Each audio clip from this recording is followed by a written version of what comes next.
Ketika Rasulullah wafat, itu separuh sahabat hampir mayoritas, ya Rasulullah kita semua ingin kita dulu yang meninggal karena engkau begitu penting. Maka jangan meninggal dulu, kita yang meninggal. Kalau kita yang meninggal tuh gak apa-apa, tapi kalau engkau penting, jangan meninggal.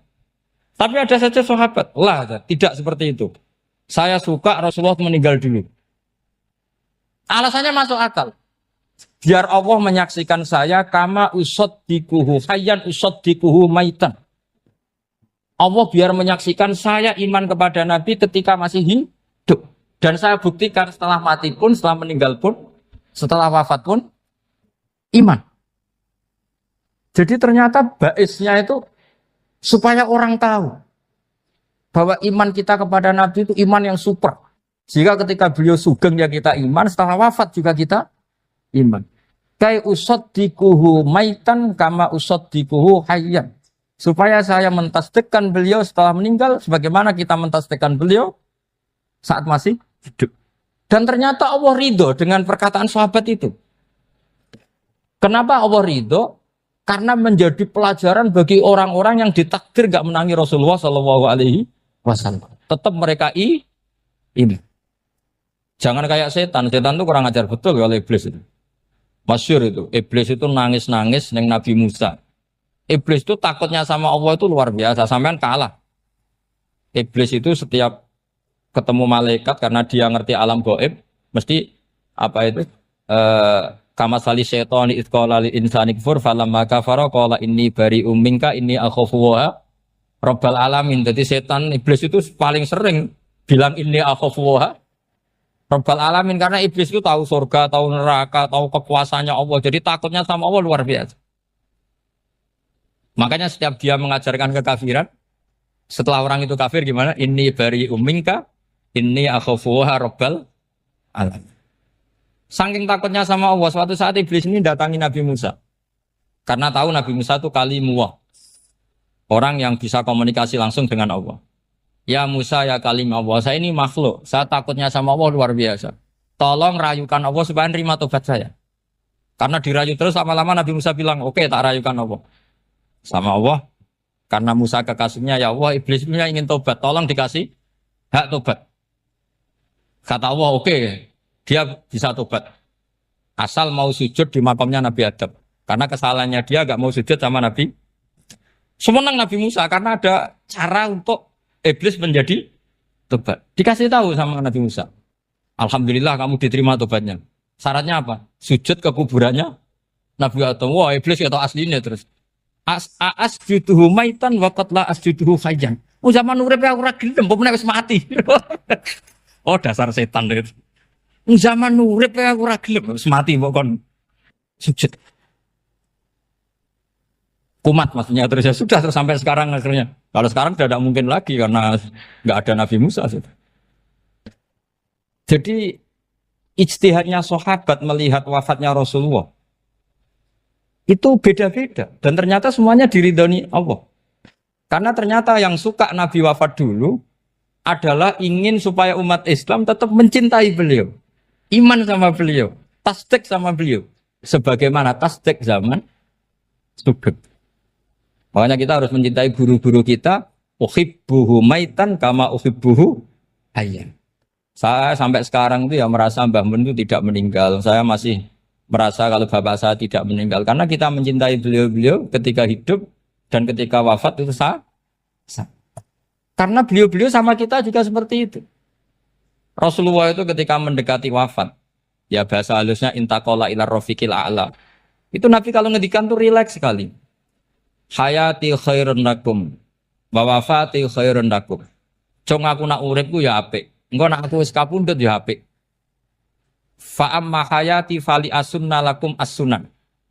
Sebagian riwayat fa innakum tuhadditsuna anni wa uhadditsu ankum. Kalau saya masih hidup, saya bisa mengajarkan kamu sunnah, mengajarkan kamu tradisi-tradisi yang benar. Dan ketika aku mati, ketika aku sudah wafat, maka saya jejer Allah, kata Nabi. Saya berdampingan dengan Allah, maksudnya dekat Allah. Tentu bila kaifin walan hisab. Terus sudah fa inna amalakum, amal-amal kamu diperlihatkan ke saya. Belum yang saya sudah dekat Allah, kalau amal kamu baik, saya muji Allah. Kalau amal kamu buruk, saya langsung mintakan ampun kepada Allah. Jadi Nabi rileks sekali. Artinya saya hidup bagus karena bisa ngajarkan kamu as-sunan wasyara'i. Kalau saya wafat karena saya dekat Allah.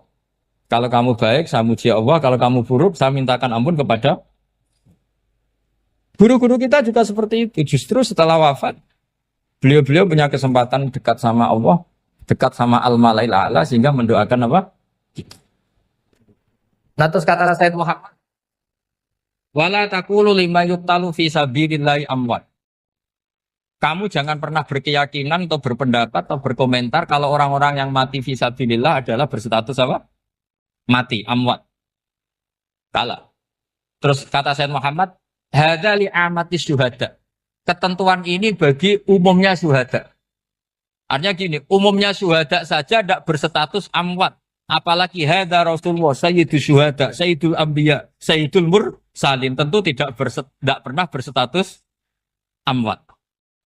Ya saya ulang lagi ya, jadi zaman cara berpikir, amatus syuhada, syuhada yang umum saja berstatus hidup. Tidak boleh distatuskan amwat. Apalagi Rasulullah itu sayyidus syuhada, sayyidul anbiya. Maka status beliau pasti hayyun la yamut. Pasti beliau itu hidup tidak. Dan karena beliau itu asfaq, sangat sayang kepada kita, sebagaimana zaman beliau hidup itu sayang kepada kita, sampai nangis-nangis minta hak syafaat, maka setelah meninggalkan pun beliau pasti sayang kita dan pasti berusaha supaya kita diampuni oleh Allah Subhanahu wa ta'ala. Sehingga ada sahabat yang tadi berpendapat kalau saya nggak masalah Nabi wafat dulu. Supaya Allah menyaksikan saya usaddiquhu maitan kama usaddiquhu hayyan. Jadi ini cerita ya, cerita sudut-sudut mana. Fikih itu penting sekali. Kata Sayyid Ali yang Shahibu Simtud Durar itu, wabihi qiwamus syariah. Yang bisa mengawal syariat itu hanya fikih. Fikih itu ya kalau yang paling gampang untuk kita misalnya punya Fathul Qorib, Fathul Mu'in, Fathul Wahab. Tapi yang faham betul, mesti faham itu ngelotok setengah hafal. Jangan bawa kitabnya tok. Yang penting sekian semester terus selesai. Itu sama-sama dosa, itu dosanya ya dosa, mahasiswanya juga dosa. Karena sudah terlanjur sarjana agama, ternyata nggak bisa, itu kan mendingan ndak sarjana agama. Itu saya tak cerita sama Kiai Roba, itu ada fatwa Kiai juga wali. Suatu saat ada penyanyi dangdut top terkenal di Indonesia itu nyanyi dangdut. Ya penyanyi ya dai. Entah itu hakikat, entah majas, tidak tahu. Itu kiai itu fatwanya lucu. Kalau kamu datangi dia pas main dangdut, masih saya beri izin. Tapi kalau datangi dia pas pengajian, itu tak larang. Kan santrinya jadi eskal. Ini pas pengajian dilarang, pas dangdutan kok malah dapat izin. Tapi bukan berarti halal ya, dapat izin. Dapat izin kan potensinya bisa karena dilarang lah ya tetap belerot. Terus suatu saat si santri ini setengah wali, tidak wali tapi setengah. Lama-lama itu memahami gurunya. Memahami gurunya ternyata sirinya begini. Kalau seorang penyanyi yang tidak pernah ngaji, kemudian ngomong agama, itu potensinya itu fadallu wa adallu, sesat dan menyesatkan. Tapi kalau dia sedang nyanyi dangdut, penyanyinya cowok, sama jangan bayangkan dangdut putri, enggak, itu cowok sudah tua lagi. Jadi potensi halalnya ada lah maksudnya untuk. Tapi tidak alat musiknya, orangnya. Tapi kalau dia nyanyi, itu paling dosanya hanya nyanyi. Saya ulang lagi, murid tadi akhirnya paham, kalau datangi pengajian, itu artinya ikrar kalau dia seorang da'i. Atau seorang yang layak ngomong apa? Agama. Itu lebih bahaya karena kita santri, apalagi kita doktor atau MM, terus ngekrori orang yang nggak jelas asal usulnya. Tapi kalau nyanyi kan nyanyi saja. Sehingga itu menjadi fikih. Bahaya terbesar dalam fikih adalah apa? Mengkaji fikih tidak dari ahlinya. Ya saya ulang lagi ya, mengkaji fikih tidak dari apa? Ahli. Nah kenapa demikian? Begini, saya beri contoh. Ilmu fikih itu tentu pertama dari Rasulullah Shallallahu Alaihi Wasallam. Kemudian bersanad sampai kita atau kita sampai Rasulullah. Itu ngalami sekian ijtihad yang tidak mudah. Saya beri sekian contoh. Dulu Imam Syafi'i itu sukanya sama guru yang miskin, ya karena rata-rata santri juga miskin. Jadi mesti ngidolakan guru yang miskin, karena sesama miskinnya harus berkoalisi. Tapi akhirnya gurunya Imam Syafi'i itu miskin sekali. Namanya Muslim bin Khalid Az-Zanji itu miskin, Sufyan As-Tsauri miskin, Sufyan bin Uyainah miskin. Setelah ngaji di Medina itu Imam Malik itu kaya. Pas itu Imam Malik sudah kaya. Setiap ketemu Imam Syafi'i dikasih uang. Sampai ketika Imam Malik itu bilang, kamu sudah alim, ilmu saya sudah habis, kamu ngaji sama yang lain. Sama siapa? Kata Imam Malik, orang yang sealim saya sudah meninggal, namanya Abu Hanifah. Tapi dia punya murid, namanya Muhammad bin Hasan Asy-Syaibani, kamu ke sana. Terus Imam Malik datang ke Baki. Dulu Baki itu pasar rental, ya Grab lah kira-kira sekarang. Itu mengumumkan, siapa kafilah yang mau ke Irak? Kita ya Imam Malik, dibayari sama Imam Malik. Ini yang antar ke Irak, ke Muhammad bin Hasan Asy-Syaibani. Imam Malik mulai ngeper. Guru saya yang miskin tidak pernah nyangoni, guru-guru saya yang kaya sering nyangoni. Mulai memasalahkan kiai miskin gitu, kira-kira seperti itu mulai masalah. Setelah datang ke Irak di Muhammad bin Hasan Asy-Syaibani itu si Muhammad bin Hasan Asy-Syaibani itu kalau ngitung uang itu di meja tamu. Jadi punya emas lantaan, punya uang. Kira-kira kalau Indonesia punya rupiah, punya dolar, dihitung itu di ruang tamu. Kata Imam Syafi'i, saya dengan Imam Malik saja enggak serik, ini lebih kedonyan lagi kiai. Ngitung uang itu di ruang tamu. Terus akhirnya si Muhammad bin Hasan Asy-Syaibani ini ahlul usul, dia pakar usul. Kamu heran sama saya? Iya, kiai kok kedonyan. Dia ngomong gitu. Tapi kata Muhammad bin Hasan Asy-Syaibani, kalau kiai tidak boleh kaya, itu tak kayak wong fasik. Ben gue demenan, gue mabuk. Oh jangan, nanti dipakai maksiat. Tengjenengan mawon kersane digetoat. Berarti kiai oleh sugih. Pun angsal-angsal. Semenjak itu jadi satu fikih bagi Imam Syafi'i. Ternyata kalau mengharamkan kiai sugih, berarti membolehkan yang fasik sugih. Kalau yang fasik sugih bisa dipakai i'anah alal maksiat. Semenjak itu mindset pikiran Imam Syafi'i rubah. Saking rubahnya sampai beliau berpendapat orang bisa beli Alphard, kok beli carry itu haram. Bisa jadi bupati kayak Pak Roba, jadi RT haram. Sokanya gitu. Bisa keren Kak Gus Bak kok jadi orang pendengar haram. Pokoknya haram terus. Karena dalil beliau al-Islam ya'lu wala yula alaih. Coba sampean ridho misalnya jadi orang Gresik dipimpin orang yang enggak sholat, ridho ndak? Ndak. Atau sholat tapi nggak bisa ngaji, ridho ndak? Ketika yang bisa ngaji berpotensi jadi buba, terus keterusan. Karena Imam Syafi'i keterusan, ya umatnya keterusan. Akhirnya orang-orang Syafi'i itu politikus rata-rata. Ya, makanya sama jangan kaget sama Baruba. Kakak saya wakil bupati ini. Putranya Mbah Mun ada yang wakil apa? Gubernur. Dulu Gus Wahid ya menteri agama. Itu asal usul dari perubahan fikih, mindset, cara berpikir Imam Syafi'i. Jadi dulu itu fikih ditemukan itu jelimet, ada perdebatan. Itu tidak hanya pada level ulama, pada level Nabi pun ada perdebatan. Jadi jangan kira Nabi itu tidak debat, ya debat. Nabi itu asal seangkatan itu mesti debat, termasuk debat dengan malaikat. Jadi kalau perlu ya debat sama apa? Karena malaikat itu kan lugu itu gak iso mikir. Karena kalau malaikat iso mikir bisa jadi rektor. Nanti kasihan Pak Salam ini. Malaikat gak boleh jadi rektor. Malaikat Israel itu gak tahu etika. Jadi beliau ketika mau membunuh, mencabut nyawanya Ibrahim datang, ya Ibrahim saya ini disuruh nyabut nyawa kamu. Kata Ibrahim, wah kamu itu pasti salah. Kamu tahu saya siapa? Saya ini Khalilur Rahman, kekasih Allah. Masa kekasih membunuh yang dikasih? Ini enggak benar, logika itu enggak benar. Pasti kamu salah. Karena Israel itu tidak bisa debat. Ketika ditanya, hal ra'aita khalilan yumitu khalilah. Masa kekasih membunuh yang dikasih? Saya ini Khalilur Rahman. Masa Allah mencintai saya kemudian membunuh saya, itu logika agak bener. Enggak, keliru, kamu itu keliru. Israel akhirnya terbang lagi.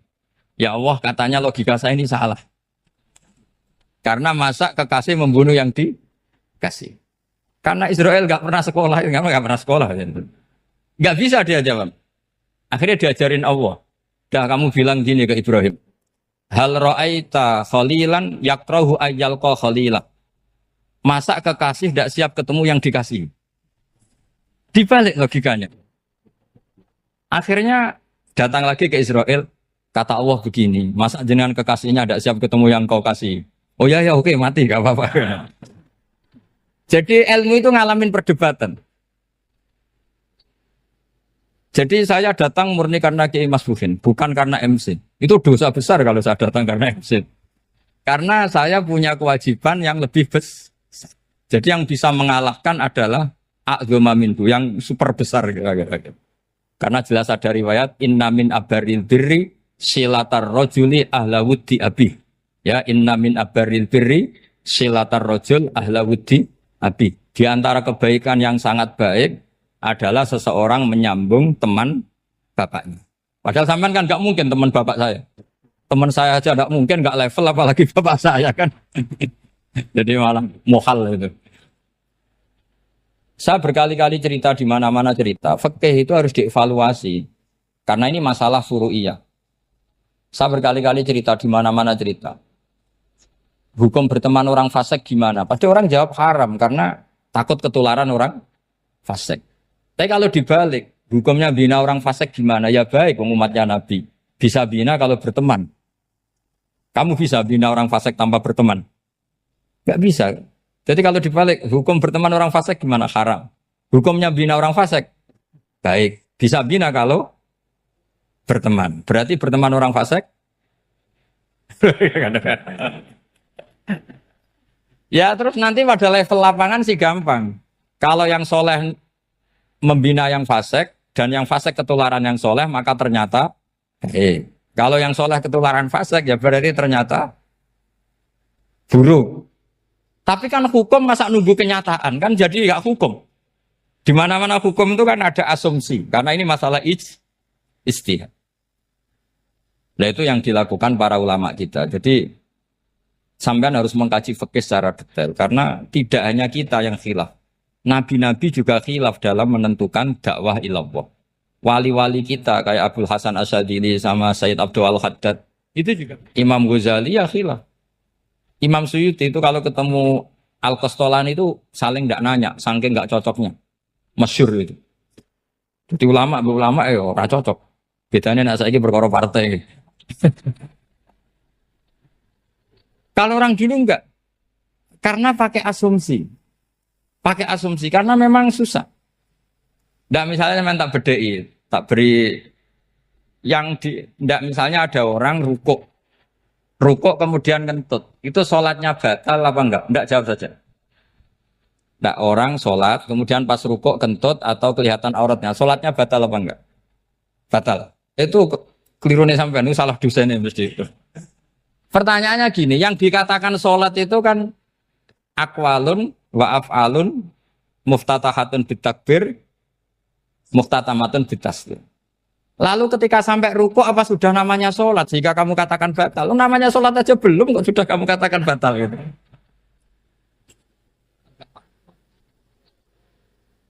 Iya kan? Jadi kalau aku mau sholat pas rukuk ngetut batal atau ora? Mestinya jawaban yang benar, ya ora sholat jadinya gitu. Karena kalau dikatakan sholat definisinya harus sampai salah. Tapi kan kita nggak mungkin ngomong seperti itu kan dianggap majnun. Padahal itu yang benar, yang punya kecerdasan. Nah makanya pertanyaannya, fikih itu ngikuti bahasa awam apa bahasa istilah? Kalau ngikuti bahasa awam ya kayak tadi, sholat kok pas rukuk kentut maka batal. Sebenarnya yang batal itu sholatnya apa rukuknya? Nah makanya terjadi perdebatan. Kalau yang pakar-pakar usuli itu salah istilah itu nggak mau. Saya ulang lagi, kalau pakar-pakar usuli itu salah istilah itu nggak mau. Terus misalnya tak beri contoh lagi. Kalau imam itu sudah salam pertama, Salam pertama itu yang rukun kan salam pertama. Berarti setelah salam pertama imam sudah keluar dari sholat apa belum? Yakin? Ya, sudah. Sekarang sama tak bedain. Lalu makmum itu kesunatan langsung berdiri apa nunggu imam salam kedua? Enggak, jawab satu. Nunggu salam kedua kan? Nah, itu kriminalis sampai Anda seperti itu. Kriminalnya begini. Berarti Anda bergantung sama orang yang sudah tidak sholat. Kata kamu setelah salam pertama dia sudah tidak sholat. Berarti kamu menginstruksikan makmum berhubungan dengan orang yang sudah tidak sholat. Karena sudah keluar dari sholat ketika salam pertama. Kalau kamu di debat gitu gimana jawabnya? Pusing kan? Berarti robtul makmum bisolatiman sing wis laisa fi sholatin. Berarti menggantungkan sholat sama orang yang sebetulnya sudah tidak sholat. Ada yang jawab, sebagian ulama fikih tetap disunatkan menunggu salam kedua. Karena salam kedua itu masih paket meskipun tidak rukun. Dia paketnya selesai. Tapi selalu pertanyaannya gini, lalu setelah salam pertama itu imam masih sholat gak? Sudah sama pernah dijawab tuh? Nah ini pentingnya bodoh, gak mikir sebenarnya. Jadi makanya bodoh itu barokah karena gak mikir. Jadi soalnya Rabbana ma khalaqta hadza apa? Batila. Sing bodoh ya barokah, sing pinter ya barokah. Sira barokah maksiat. Surana barokah plus. Jadi ilmu itu harus mengalami satu gesekan karena logika itu bisa dibalik. Nah karena ilmu itu mengalami satu gesekan, satu logika yang bisa kayak iya kayak enggak. Sehingga jargon di dunia ijtihad itu begini. Ra'yuna shawabun yahtamilul khata' wa ra'yuka khata'un yahtamilus shawab. Pendapat saya benar tapi mungkin salah. Tapi pendapat kamu taruhannya salah dulu tapi ya mungkin benar. Jadi mustahid kalau kata mustahid itu lucu. Ngomongnya itu ra'yuna shawabun yahtamilul khata'. Pendapat saya tarifnya benar dulu tapi ya mungkin salah. Kalau pendapat kamu salah tapi ya mungkin benar atau mungkin bisa salah ya tidak tahu pokoknya mungkin benar. Nah kenapa demikian? Begini, di luar masalah tauhid, saya ulang lagi di luar masalah tauhid, itu tentu ada masalah-masalah yang sifatnya ijtihadiyah. Ya saya ulang lagi, yang sifatnya apa? Ijtihadiyah. Dan ijtihadiyah ini nggak pernah selesai karena muqtadul hal, konteks kesejarahan maupun konteks kesempatan itu tidak sama. Dulu kiai-kiai itu ngaramkan dasi, ngaramkan celana karena yang celananan yang dasinan itu penjajah. Sehingga mantas sabah biqaumin bahwa apa? Minhu. Tapi lama-lama kiai-kiai itu ya pakai dasi, pakai celana. Ya karena dianggap sudah tidak mantas sabah apa? Biqaumin bahwa apa? Minhu. Ini ngalami pergeseran. Semua istihad itu ngalami pergeseran. Lalu pertanyaannya begini, lalu istihad apa Gus yang permanen? Yang permanen ya istihad dengan alatut istihad apa? Istihad. Saya beri contoh misalnya begini. Nabi Musa itu yang ngalami istihad. Kata beliau karena kangen Allah, itu ingin melihat Allah karena kangen. Rabbi arini anzur ilai. Qala lan tarani walakin anzur ilal jabal. Ya sudah namanya orang kangen ya ingin melihat. Ya sudah gitu aja. Sehingga ahli ilmu kalam itu berdebat. Kalau kata ahli sunnah, karena Nabi Musa minta ingin melihat Allah, berarti melihat Allah itu jaiz, mungkin. Karena Nabi gak boleh bodoh meminta sesuatu yang mau hal. Maka antipatinya ahli sunnah terhadap pendapat Mu'tazilah itu antipati. Karena menurut pendapat Mu'tazilah, Allah itu qadim, Allah itu laisa kamislihi syai'un, sehingga gak bisa dilihat. Pertanyaannya adalah berarti Nabi Musa meminta sesuatu yang muhal. Itu bodoh sekali sampai nggak tahu mana muhal, mana apa? Jaiz. Makanya kata Imam Ghazali, masa Nabi Musa yang Nabi nggak tahu kalau melihat Allah itu muhal. Sampai minta berarti nganggap itu jaiz atau boleh. Itu cara pandang orang-orang ahli sunnah apa? Wal jannah. Tapi tetap saja sebagian ulama itu ya balelo. Yang kayak Mu'tazilah itu ya balik loh cara berpikir pokoknya itu karena kangen bukan karena mungkin atau tidak mungkin. Jadi nggak mungkinnya tetap tidak mungkin. Terus mereka dalil la tudrikul absar wa huwa yudrikul absar. Nah, sudut pandang ini akan terus. Ada seorang wali ditanya, kalau kamu di surga ingin melihat Allah apa enggak? Jawabnya enggak. Kenapa ya? Kasihan Allah. Terus kenapa ya? Unazzihu dzalikal jamala an nadhari misli. Saya tidak ridho Allah yang hebat, yang keren, kemudian sing delok di rumah aku wong resik. Koyok gak ngergani pangeran. Sebenarnya sing delok Allah ben golongane Nabi Muhammad, Nabi Ibrahim, kowe ra usah ngilangi keren. Maksudnya itu. Jadi ada ulama itu jadi wali kalau sholat itu karena di soft belakang. Tapi jangan ditiru. Itu kan nggak lazim ya. Lazimnya kan afdhalus sufuf as-saful awal. Ketika ditanya, kenapa kamu kalau sholat di belakang? Cek GR koyok wani suwan pangeran gak ngarep. Aku sungkan dadi kok guli. Kalau sampean kan karena males, bukan karena sungkan. Jadi itu artinya rasa ya. Makanya nggak bisa, nggak ada ijtihad itu tidak mungkin karena perasaannya orang itu beda-beda. Itu Sayyid Abdul Al-Haddad itu kalau ngendikan masyhur. Man da'a li dzalimin bil baqa faqad ahabba yusawwah fi ardi. Orang yang mendoakan orang fasik masih hidup, gak mati-mati, itu berarti suka kalau Allah dimaksiati di buminya. Wong fasik kelakuannya rak maksiat, nak mbok dongakno mari. Itu berarti kamu ingin Allah didurakani terus menerus karena si fasik masih hidup. Tapi kalau Abu Hasan As-Sadili cara ngendikan gini, kalimatnya persis. Man ahabba alla yusawwahu fi ardi faqad ahabba alla tadhara maghfiratuh. Orang yang ingin dunia ini steril gak ada maksiat, maka sama saja berkeinginan tidak melihat luasnya maghfirahnya Allah. Sama-sama wali besar. Tapi cara pandang hubungannya dengan Allah seperti itu. Jadi mau tidak mau, ijtihad itu mau tidak mau.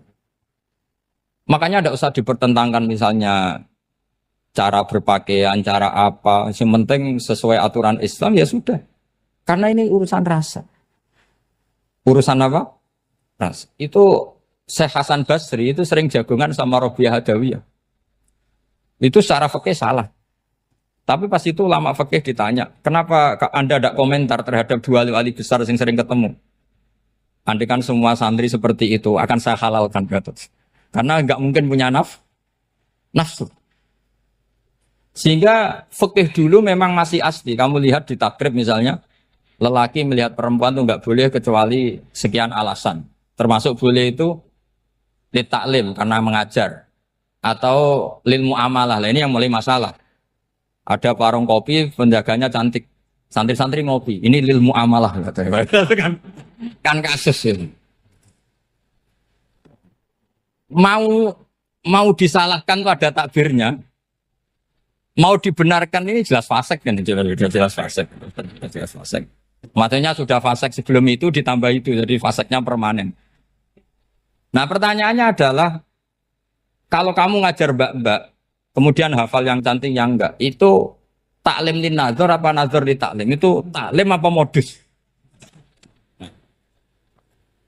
Makanya kalau ngopi cari bakul yang cantik, itu muamalah untuk nazar apa nazar untuk muamalah?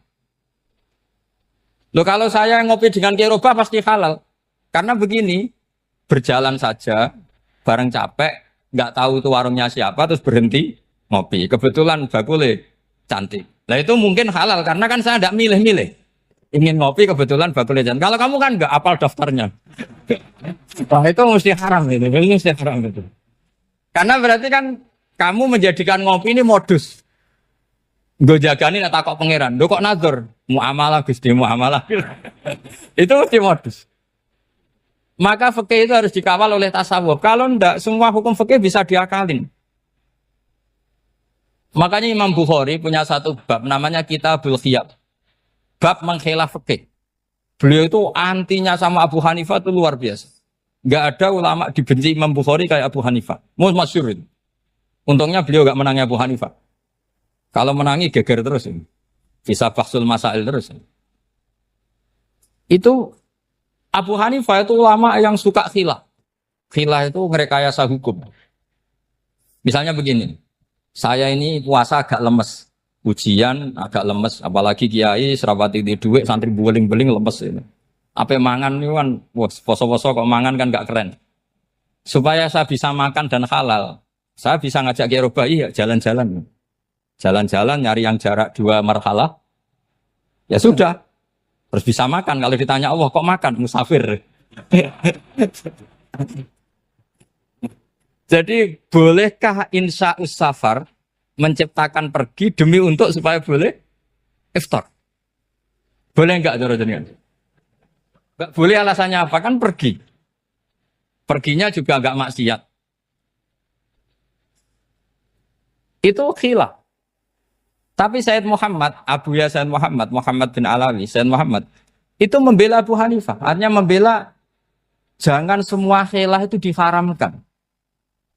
Karena itu cara, saya ulang lagi, karena itu cara untuk mengawal bahwa hukum Allah itu luas. Karena kalau nggak ada khilaf itu ya kita kesulitan. Kita kesulitan. Misalnya begini, ini penjelasannya, makanya kita harus sering mendengar. Saya itu dulu masih sangat fikih itu protes, kenapa ada puluhan polisi wanita? Itu kan pekerjaan cowok ya, pekerjaan pria. Tapi setelah mendapat penjelasan dari polisi, itu alasannya masuk akal, Gus. Kadang-kadang orang nakal itu menyembunyikan narkoba, itu di alat wanitanya. Itu kalau semua lelaki, polisi kayak jenengan, itu kan masalah itu. Sehingga memang harus ada polisi wanita, karena sebagian pengedar narkoba itu perempuan, dan menyembunyikannya di tempat itu. Kalau semua polisi cowok kan gak kebayang. Sehingga kita akhirnya mendengar, membolehkan polisi itu wanita. Ada wilayah yang harus wanita. Begitu juga ada pertanyaan, kenapa sih dokter kandungan itu cowok? Saya punya banyak santri yang muhibin saya itu dokter kandungan. Tak tanya, kamu itu kok cowok kok jadi dokter kandungan? Kan pekerjaannya seperti itu. Dia jawabnya lucu. Dari 10 yang tes jadi dokter kandungan, itu yang cewek itu lulus 2. Yang cowok lulus semua. Karena ketika cewek dites melihat ketuban pecah darah itu langsung pingsan. Sehingga yang secara psikologi dablek itu kan memang lelaki. Jadi serawongnya sewakit santes. Kadang nggak lahir-lahir dintaini nang jopo rokokan santai. Itu kalau cewek yang jadi dokter kandungan itu nunggu jam 11, jam 4 sudah pingsan. Nah ini cerita, bukan berarti saya menghalalkan, enggak. Kita harus mendengar, saya ulang lagi, kita harus apa? Dan itu setelah mendengar, itu nanti jadi disiplin ilmu, yaitu namanya fikih. Karena ilmu fikih itu sebetulnya gampang. Sampai kalau ngaji i'anah, itu kelihatan fikih itu gampang, karena ada logika yang terbangun. Misalnya begini, orang kalau tawaf itu disuruh agak jauh dari Ka'bah. Jangan sampai nginjak sadarwan. Karena sadarwan itu pondasi itu ikut Ka'bah. Kenapa begitu? Ya jenenge ra muteri Ka'bah, ide-ide Ka'bah. Jadi sebenarnya sederhana logikanya. Sing jenenge muter itu di luar itu kita muter. Nah kalau nginjak pondasinya namanya gak muteri Ka'bah tapi ide-ide Ka'bah. Ya jadi sederhana sebetulnya ya masuk akal.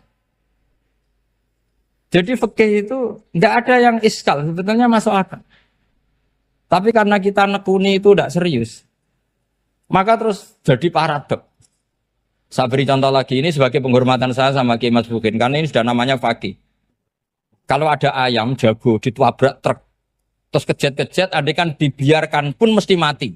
Karena gerakannya sudah harokatul masbuh. Terus kamu sembelih, itu halal apa enggak? Enggak jawab, ayam jago loh.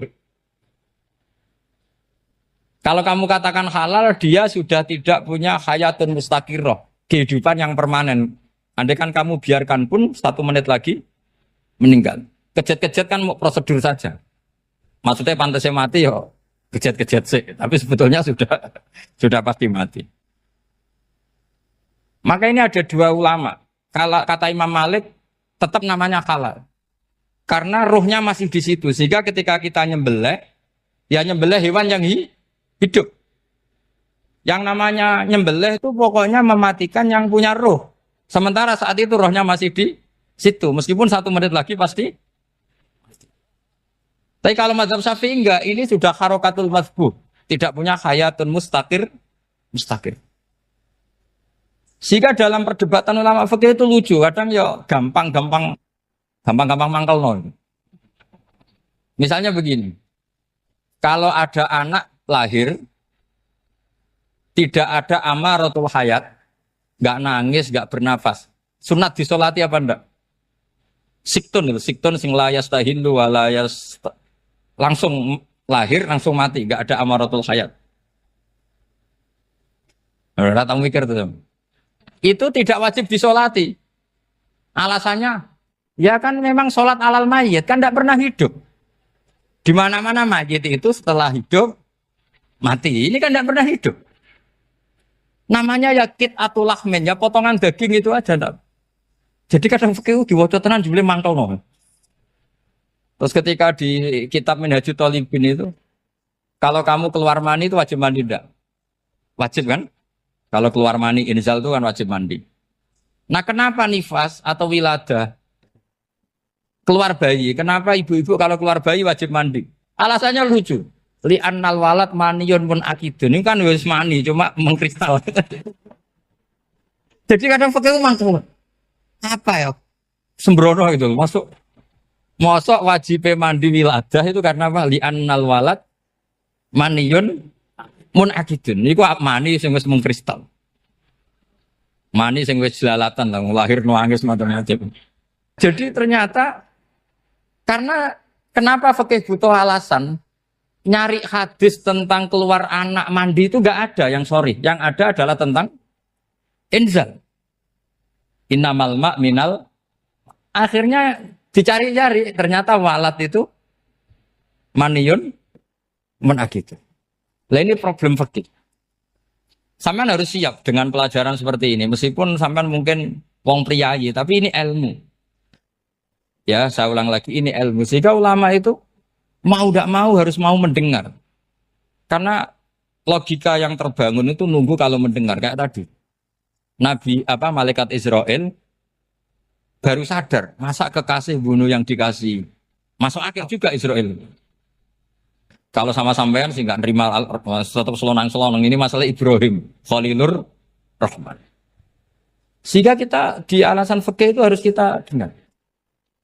Saya dulu itu saya sampai sekarang itu sama kalau bayi lahir masih sudah berbentuk bayi, saya sendiri berpendapat sebaiknya disolatin kalau sudah berbentuk bayi meskipun tidak nangis, tidak ada amaratul hayat. Kan yang digugurkan itu wajibnya, bukan masalah boleh dan tidak. Itu banyaklah perdebatan ulama di bab itu. Saya beri contoh lagi perdebatan ulama. Ini contoh-contoh fikih karena ini khusus penghormatan status fakih tadi. Itu kalau ada orang mati jenazah itu.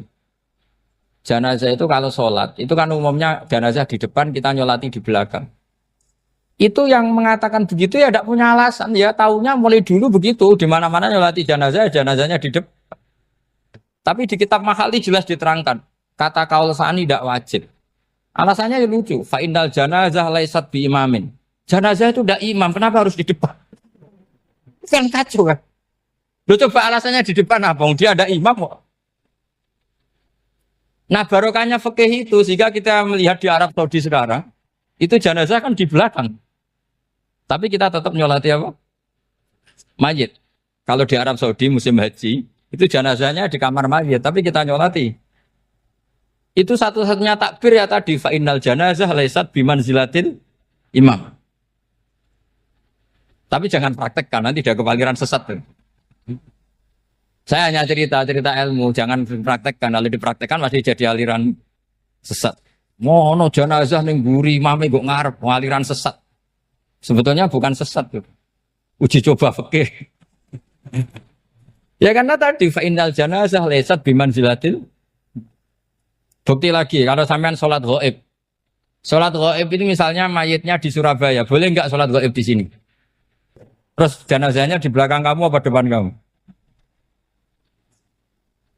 Nah ini kan fikih itu pokoknya gitu. Makanya standar furu'iyah itu susah. Karena perdebatannya itu mirip-mirip. Kayak iya, kayak tidak, kayak. Makanya dulu zaman sahabat, Ada sahabat itu mencintai Rasulullah. Senengannya sowan. Bukti cinta sowan. Banyak juga yang sahabat bukti cinta Nabi itu tidak pernah sowan. Alasannya ganggu. Kenapa kamu jarang sowan Nabi? Saya sering jamaah sama Nabi, saya tidak pernah sowan. Kenapa? Ganggu. Biar Nabi kalau di rumah sama anak istrinya, saya tidak mau ganggu. Makanya saya termasuk kiai yang gak pati seneng disowani.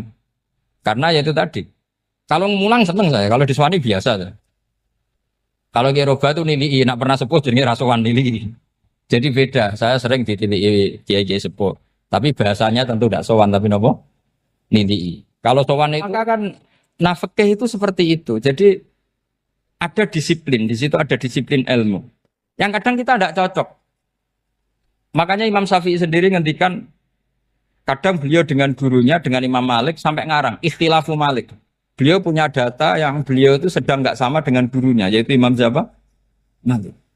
Karena mindsetnya itu beda. Tidak sampai misalnya saya tanya, sholat itu harus menghadap kemana? Tidak, jawab saja. Kiblat kan. Ukurannya apa coba? Namanya madhep. Wajah apa dada? Imam Syafi'i milihnya dada. Sekarang praktekkan dalam dialog keseharian. Saya jagungan sama Kiai Roba seperti ini, terus wajah saya begini, madep enggak? Nah itu masalah. Terus pertanyaannya, madep dengan dada itu fis sholat apa fil qiyam?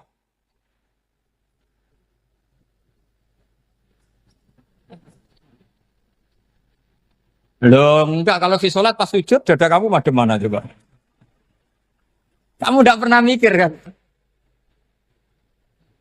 Ya madep pakai dada itu kan kalau berdiri, kalau rukuk sama sujud.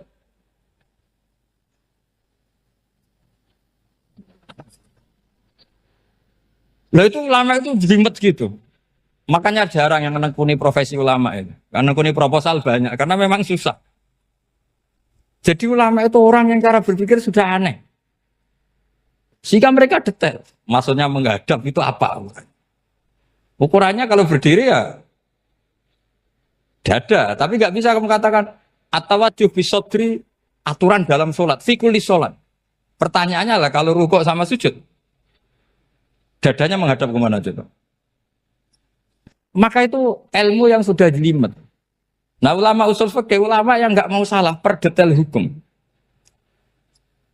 Sehingga menurut Imam Rafi'i, misalnya kalau beliau ditanya sujud itu gimana ya asal wat ujabha ya sujud.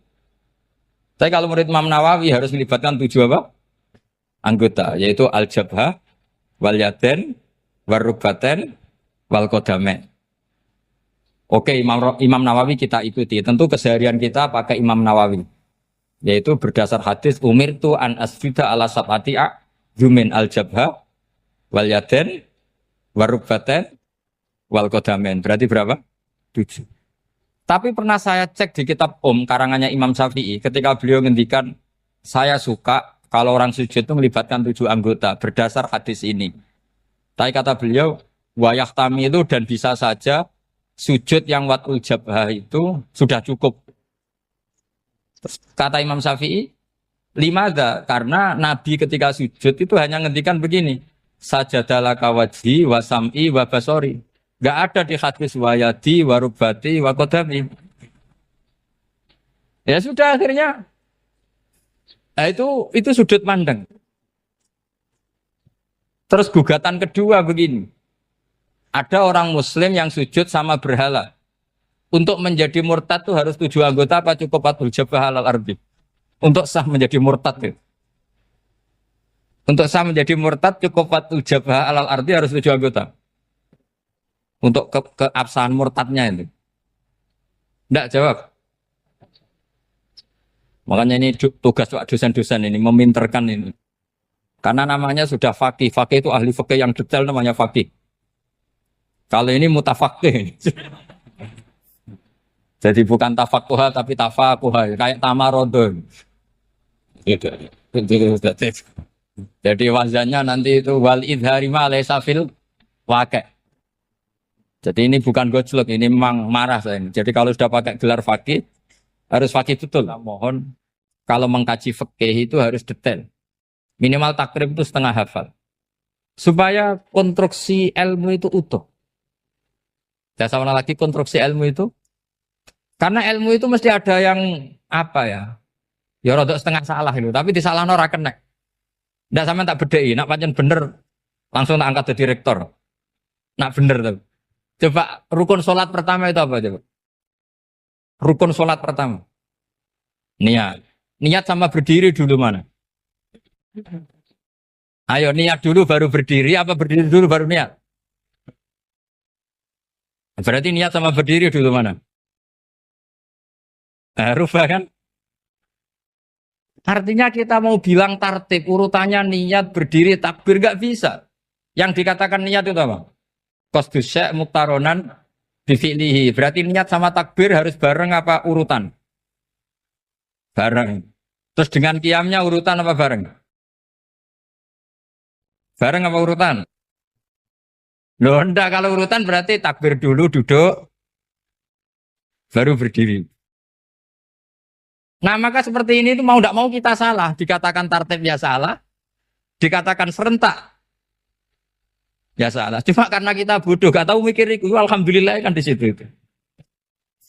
Loh coba niat sholat loh, niat takbir qiyam dulu man. Niat takbir qiyam dulu mana coba? Dulu qiyam. Enggak ada kitab yang mengatakan arkanus sholat awaluha. Oh, dianggap kitab kriminal maksudnya. Makanya ngendikane ulama-ulama di Sarah-Sarah, mau tidak mau sebagian istilah itu tasamu. Tasamu itu wis digawe gampang ngono kok repot.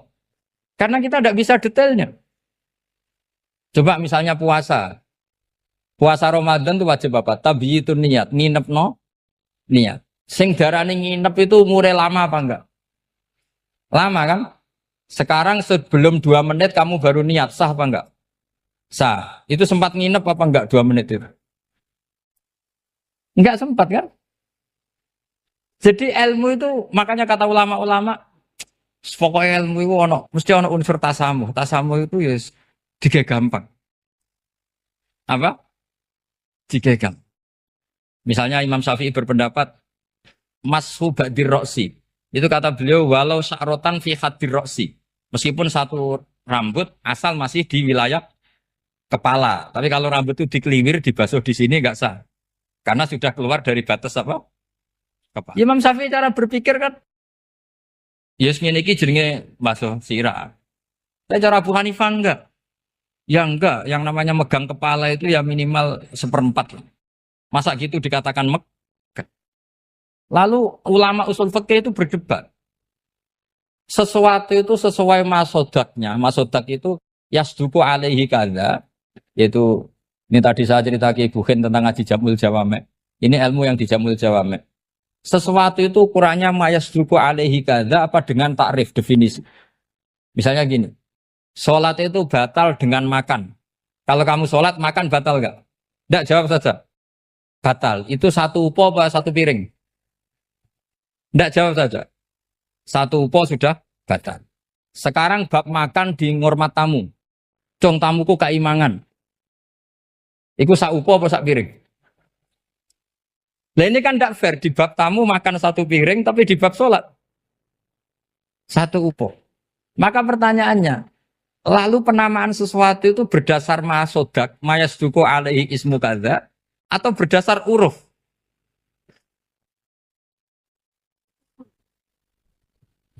Ukurannya apa coba? Maka terus jadi perdebatan. Nah ini di sini ini pentingnya ulama karena ya sekarang saya bedai sekarang. Cengkeh itu wangi apa enggak? Kategorinya cengkeh.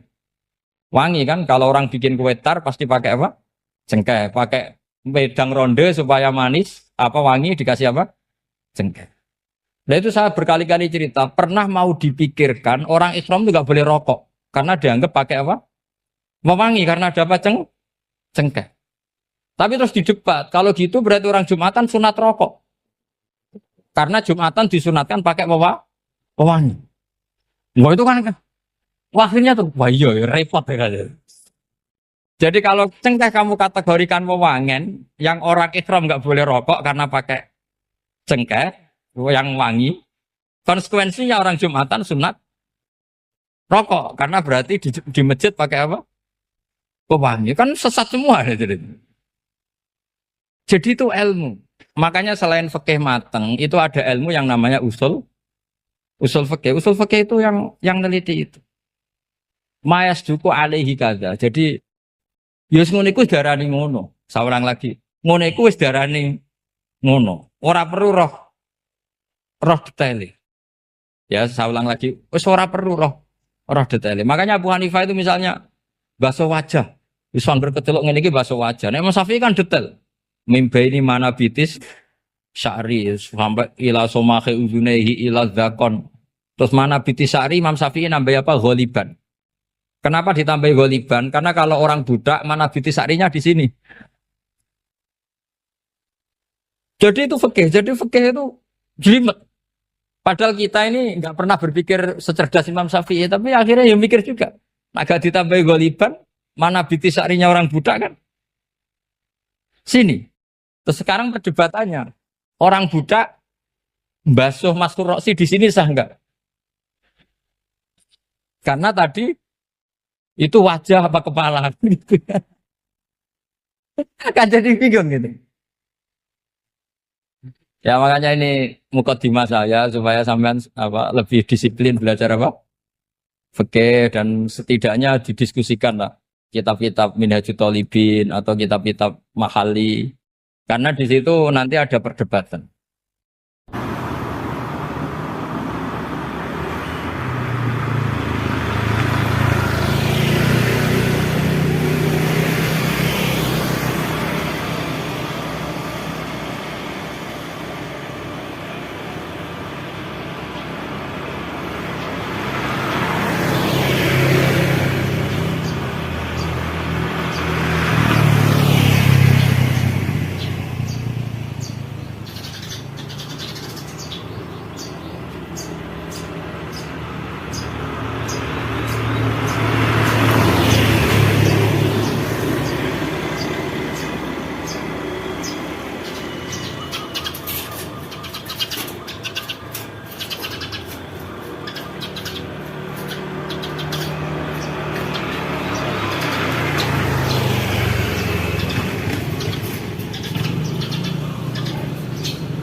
yang keempat kalau ceritani hikayatu sholatil khosyiin.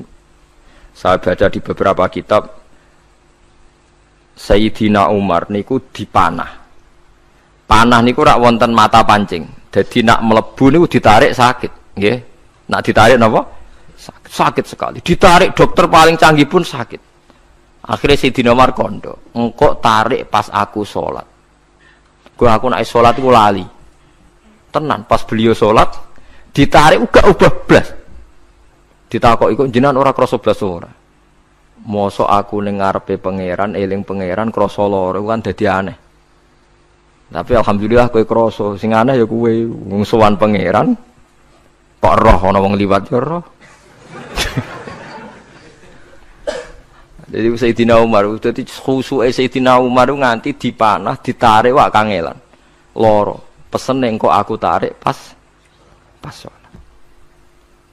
Mulane ora ana sahabat mati kecuali pas sholat. Mergo pembunuhe roh paling lengah iku pas sholat. Umar dipateni pas aku yakin wong nakal mateni rugen pas sholat reksa yakin aku yakin. Plengane ngono jipi. Semasa sholat tetep siaga ya. Iku sirine kena apa Umar dipateni pas sholat. Kau musuhnya ku ngerti sahabat tu paling lali nak pas sholat. Sayyidina Ali kabudutnya ge pas sholat. Dan alhamdulillah cerita itu enggak ada sekarang karena yang sholat luwih canggih, luwih napa? Canggih. Wah, tetap konangan lho. Sholatnya plengan dis. Konsentrasi penuh menjaga diri sendiri. Nanti kayak pangeran. Jadi justru itu nunjukno hebatnya Sayyidina Umar. Wes ngerti dalam bahaya tetap sholat. Nah, sekali sholat dia yang pangeran tenanan. Mboten roh blas. Sayyidina Utsman nggih pas deres Quran. Wae rata-rata ulama dulu begitu. Niku masyhur Sayyid Ali Zainal Abidin itu pas dia sholat blandar ceblok sampai bajunya sobek, omah kobong dekne ra roh. Ditulung siapa saja enggak tahu ya dia kan asik mbek pangeran. Mosok jarene mosok aku pas madhep pangeran eling liyane. Nah, tapi kita ora iso kan bayangno salat-salat ke kelas ngoten niku. Nah, Kanjeng Nabi Muhammad soft paling guri niku yasma'u azizu sotri ka azizil mirjal. Nabi nak salat niku sing guri niku ngerti dentuman dadane Nabi sang wedine nang pangeran kados banyu sing umum. Ka'annahu husya alaih sampai Nabi meh pingsan saking wedine pangeran. Ini disebut taqsa'irru min hujuludul ladzina yakhshawna rabbahum. Jadi Allah nazzala ahsanal hadithi kitabam mutasyabihan. Masaniya taqsa'irru min hujuludul ladzina yakhshawna rabbahum. Makanya potensinya orang-orang soleh itu jarang sholat sunat karena sholat fardu saja butuh energi yang luar biasa. Meh kudu kesemper. Nah, alhamdulillah kita kan sholat biasa saja. Berarti qobliyah yo oke, ba'diyah yo oke, sholat yo oke, tapi cara dipateni wong ora iso. Ya, tetep roh, tetep apa? Ngono ngrasane krungu. Parah. Salate awake parah. Salate riyen para sahabat itu menjadi luar biasa. Sampai wong kafir nak ape nyerang, sampai ana salat khauf iku sampai wong kafir sepakat engko nak nyerang Muhammad niku pas napa? Salat. Sampai akhirnya Allah gawe rukhsah wonten salat khauf. Salat di mana separuh saf njaga musuh. Mergo Nabi nek salat lali. Sahabat nek salat dilali. Akhirnya gini ku. Dalam sistem keamanan jadi kelemahan sahabat gini ku. Akhirnya Umar salat di depan umum. Lho di depan umum. Kok iso lali kabeh? Mestine nak Umar lali kan makmum Ruhin Mustofa eling mboten iki sing saf awal dua niku lali kabeh. Lho nggih imam kok ngarep. Niku Abu Lulu Al-Majusi ku iso liwat yo nganti tok Umar yo slamet. Munjen salat kabeh. Nak saiki ora iso, aku yakin ora iso. Wah kena sombure siji to sih. Nyak masjid sopo juwa to sih salat omong ya tenang sih. Lha iku wis anggepe barokah pangeran alhamdulillah. Jadi Umar itu tengah Arab, paham ya? Abu Lulu maju, aman. Mereka sing sholat rasa geru kabeh ora kok Umar tok. Lho mau Umar ngoten liyane mboten nak kecekel tengguri to. Hebat. Sidina Ali malah lucu menan mun delingno ada ya mulai dulu ya ada intelijen namanya jassas. Dan itu saya tiru dawuh Sidina Ali. Jassas itu ya cara niki mata-mata. Ya Amirul Mukminin, orang Khawarij itu berambisi betul membunuh Anda. Mbok ndak usah salat jamaah di masjid. Kita-kita ini menjaga Anda di rumah. Sayyidina Ali jawab, "Hisni ajali." Jadi masyhur Sayyidina Ali ngendikan, yang menjaga saya itu ajal saya, bukan pengawal presiden. Kalau saya mati sekarang, penjaga nggak ada artinya. Begitu juga aku nak ora wae mati. Iku wong niat mateni aku ya ora iso. Sepintas ngendikannya ini hanya klis, tapi nak bangen-angen bener. Sampeyan delok saiki, misale Pak Harto itu prajurit perang mulai dulu, matine ya ning omah. Kok ora pas ketembak musuhe, padahal sak urip-uripe perang. Khalid bin Walid niku sahabat paling banyak perang. Mulai zaman kafir mimpin panglima kafir nglawan perang Nabi perang Uhud itu panglimanya sinten? Khalid. Zaman kafir ya ora kena dipateni wong Islam. Zaman Islam bedino perang. Ya ora kena dipateni wong kafir. Pas mati ning kamar nangis. Nangis takoki putune. Lho jenengan niku ashabun Nabi pe mati kok nangis. Cung, aku ora kok nangis perkara pe mati. Wong aku perang semangat ben mati syahid kok malah mati ning kamar jare. Nangis dene aku wiri mek kanca-kancaku sing mati ning pedang perang. Wah aku perang semangat ben mati. Malah kok mati neng kamar. Lha iku ajal. Maksudnya iki cerita iku ajal. Hisni ajali. Sing dadi pengawalku yo ajalku. Wong putune Khalid bin Walid, putune Jabir, putune Zubair bin Awam niku putune udah sering lebokno dirijine ning gulune mbah-mbahe. Mergo tipak panah, saking jerone panah. Jare Khalid bin Walid lambene dibuka, delok le gegerku. Ma bena rum khati to'nin wa bena saifin sampai sab'ina to'na terus sekitar 70 luka. Lho ngene kok iso orang mati ning kene ku piye? Ndak artinya bener Sayyidina Ali. Sayyidina Ali perang tanding berapa kali coba? Menang terus. Dia mulai ikut Nabi perang terus. Siapa yang enggak tahu perang tandingnya Ali ning ambek Marhab teng Khaibar, teng Badar? Enggak tahu mati. Mulane Sayyidina Ali diweden-wedeni mati, jenengan nanti dibunuh jare sing mateni aku iku ora wong ajalku. Dadi aku ora usah kawal. Tenan akhirnya subuh itu dipateni sinten Abdurrahman bin Muljim tiang Khawarij. Nah, tapi Sayyidina Ali keyakinane iku ajal. Sayyidina Ali ku lucu tenan. Ketika pas dibacok pertama kena pupune napa ngisor. Intine cerita. Aku ora mati. Akhbaroni Khalili an-nimit tu yudrobu ala jumjumati hada. Aku dikandani Kanjeng Nabi matiku dibacok dasku kok ora kena ikuku. Jadi Sayyidina Ali ku lucu pas dalam keadaan ngono cek guyon. Wis pancen wong parek pangeran ora kena dikiasno. Urung cong aku nek iku urung mati, wong dikandani Nabi matiku iku. Iya kena sirahku jadi. Kayak Sayyidina Utsman malah Sayyidina Utsman lucu. Dia tuh dikepung orang Khawarij jelas mau bunuh. Ada Sayyid Hasan, saya itu apal betul sejarah itu. Ada Sayyid Hasan anaknya Sayyidina Ali, ada banyak sahabat. Sayyidina Utsman di rumah baca Quran. Sekitar cara saniki sekitar duhur akhir. Diingatkan, ya Amirul Mukminin kau mau dibunuh sama orang Khawarij, mbok Anda keluar dari belakang. Atau kita ini Anda perintahkan untuk melawan mereka, pasti kita lawan dan kita pasti menang. Jadi Sayyidina Utsman, ora. Aku iki poso ya. Poso sunat. Terus jare ngomongnya kan janggal pancen ngendikane wali wane. Hubungannya napa jenengan poso mbek dikepung lho. Mau Nabi ku metuki aku ning jendela iki. Wa akhbaroni ya Utsman satufti rumai. Man, engko kowe buka mbek aku. Dan Nabi oleh ketika dia lucu kan. Engko kowe buka. Jadi artinya engko iki aku mati pas maghrib mung janjine Nabi dijak buka bareng. Lah lucu ora akan ditebak. Ya akhirnya beliau tidak melakukan perlawanan, sekabudut. Jadi itu sahabat-sahabat. Mereka itu biasa tertanam inna sholati wa nusuki wa mahyaya wa mamati. Kue urip ya ora roh sebabe. Saiki sampean tak takoki, kena apa umurmu nganti 40 tahun? Kue roh sebabe, ora roh.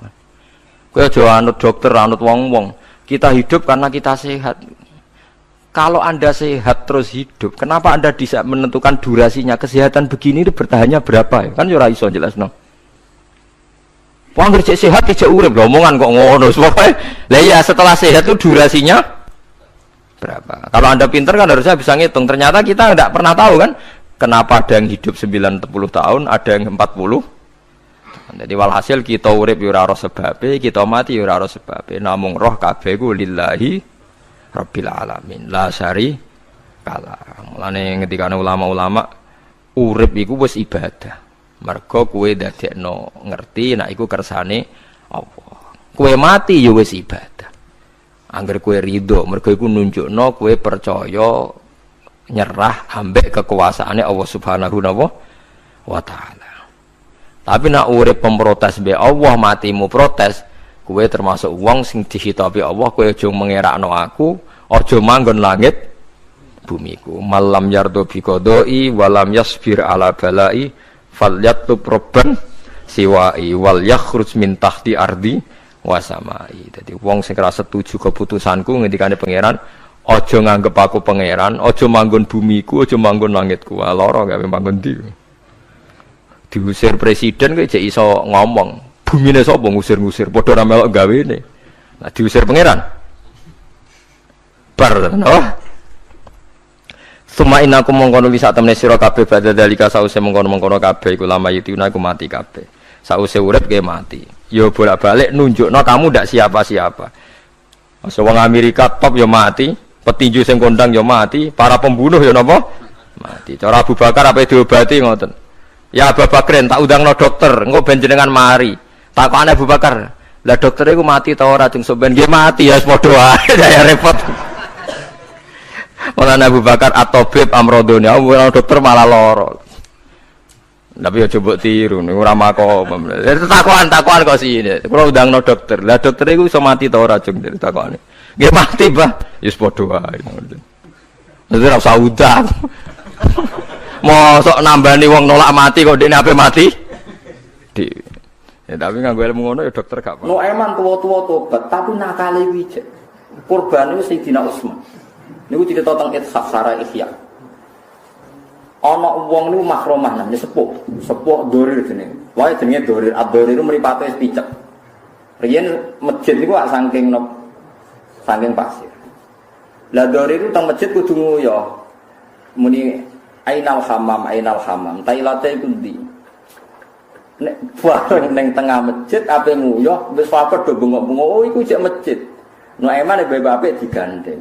Ya Dorir ilal hamam kowe kepene hamam nak digandeng itu mau gang piro malah nguyuh pas dasi Sayyidina Utsman.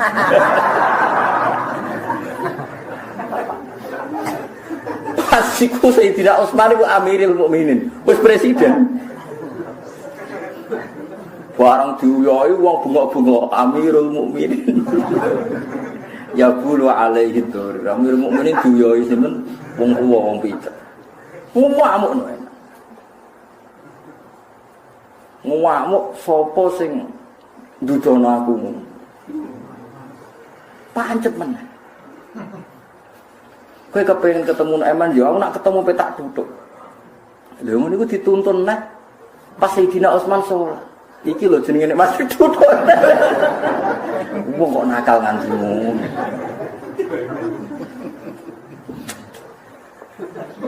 Musim pertama Juya itu pokoknya yang kedua malah nuduk Sayyidina Utsman. Jadi pertama nguyuh ning masjid, kedua nuduk sinten? Sayyidina Utsman. Mergo dianggap sinten? Mulane Nabi Musa niku debat dengan Nabi Adam, terkenal cerdas lah tetap kalah. Lah ora kalah ya jare Nabi Musa ya cerdas tenan. Jadi pertama dekne mati kapundhut itu sing dilabrak Nabi Adam ning alam mau mangkel. Perkara dekne ning dunya kan wis tau disiksa Firaun, payon, lara kabeh lah uripe dene.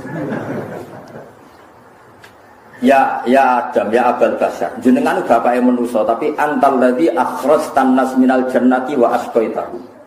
Gara-gara jenengan sing salah, akhirnya anak turune jenengan urip ning dunya.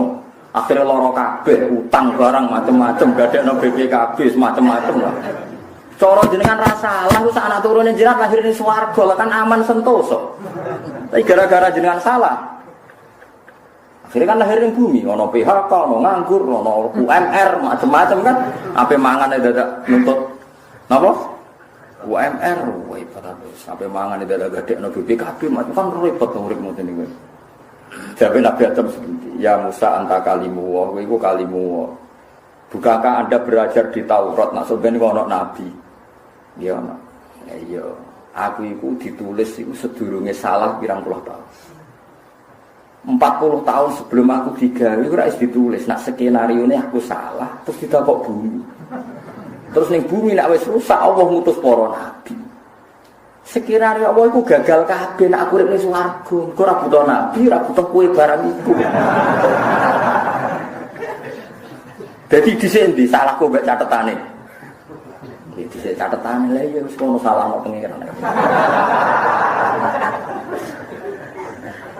Yes mo.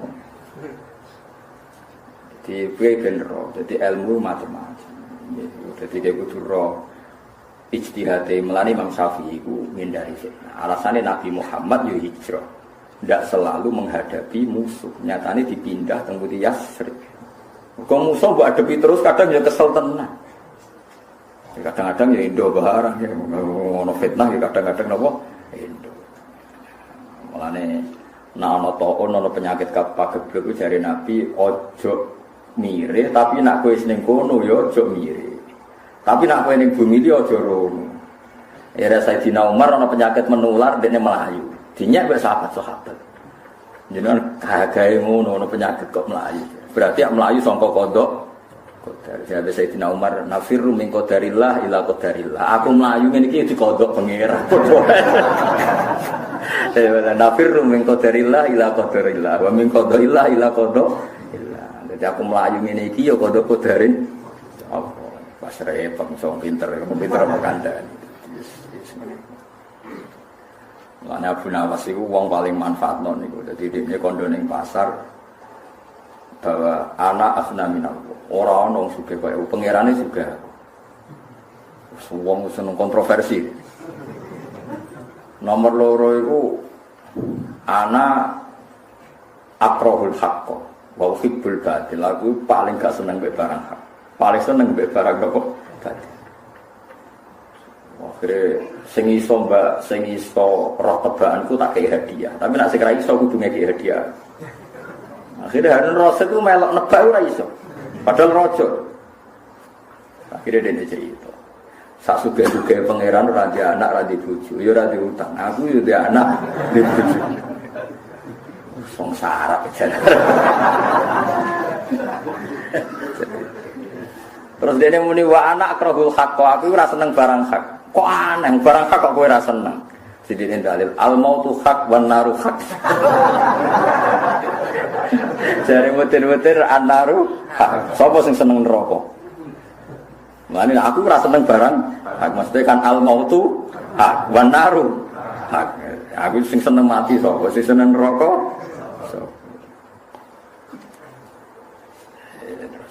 Aku seneng barang batil. Wedoan main anak barang batil aku ya seneng. Terus sing Harun Rasid muni, "Ora iku ora kowe tok aku barang lagi."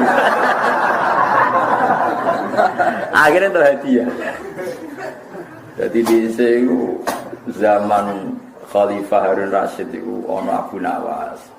Tukang ge guru-guru ge tebak-tebakan ilmiah. Ya tapi wong mari pinter. Mana ground cerita pun, kalau gak ada kitab jadi jenenge Abu Nawas. Iku pancen cerdas tenan Abu Nawas. Dene pepatahe iku raqaz zujaj wa raqatil khamru wa tashabaha fatashakal amru. Fakaan nama khamrun wala qadahu wa kaan nama qadahun wala khamru. Jadi gelas ku nak sing putih bersih terus diisi banyu bersih. Wong sing roe awale banyu darani koyo banyu tanpa gelas. Sing roe gelas darani koyo gelas tanpa banyu. Jadi dene makomku wis ngene. Edan campur jadab campur edan. Wis kelas berat.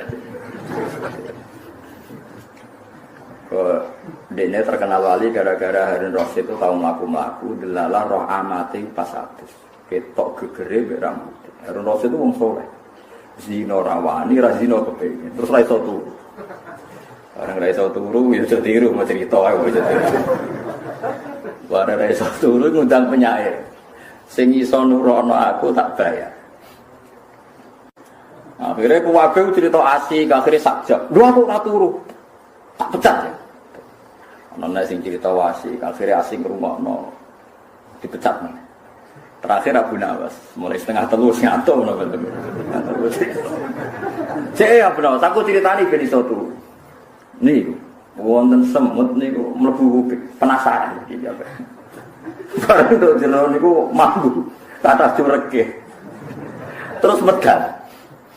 Bareng medal ngrasa penelitian dereng tuntas, mlebet malih. Bareng mlebet mambu medal malih. Terasa dereng tuntas mlebet malih. Oh, wah cerita kalau turu. Turu deh. Kan menang, pokoknya sing iso ngasilno turu menang.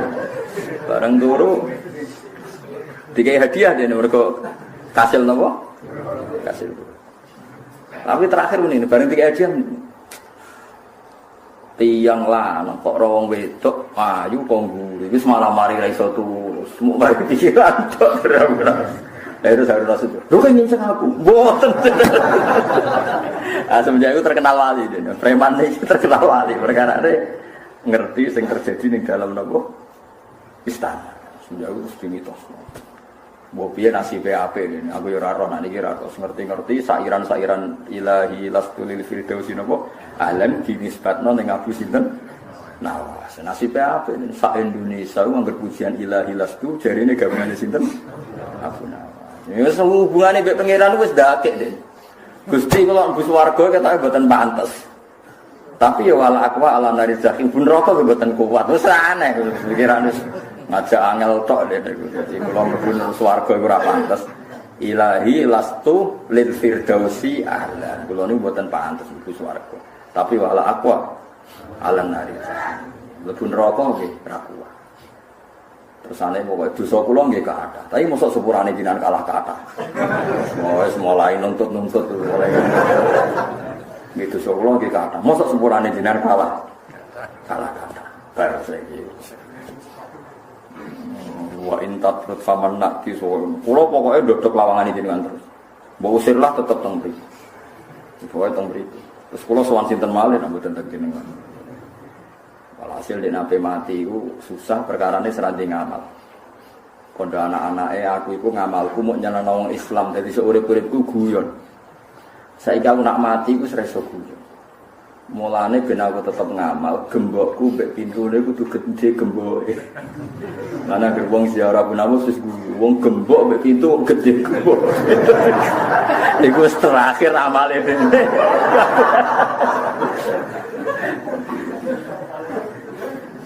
Wasiate dekne aneh-aneh, njuk kafan bekas, jare ben ra ditakoki malaikat. Kok nak ditakoki, lho ini sudah lama kok masih ditanya. Mergo kafane napa? Bekas. Parah dekne tadi. Dekne bayangno iku saking lamanya bodoni Harun Rasid nganti bayangno iso bodoni malaikat. Macam-macam iku yo mate Kanjeng Nabi. Ngono-ngono iku yo mate sinten? Lah iku ilmune niru Sayyidina Umar, cuma Umar luwe apik. Ya masyhur kan Abu Nawas melayu sangka udan terus diwamuk wong akeh. Ya Abu Nawas udan rahmate pangeran, kok melayu berarti melayu sangka rahmat. Lah dibang ijak rahmat. Parah wae Abu Nawas tuh parah.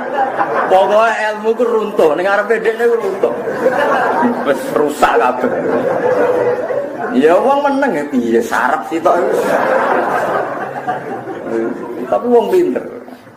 Lah iya, udan rahmate pangeran. Berarti kira melayu sangka. Lah ya jare Abu Nawas ditimbang ida-ida apa? Jadi mate Kanjeng Nabi macam-macam. Ono sing kados sinten? Tapi niku tesih dereng lucu.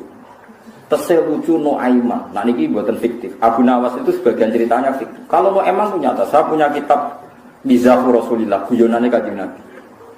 Nuaiman itu sahabat Ansor paling seneng guyon, senengane mabuk. Dia mabuk tenan ngeflare. Sahabat.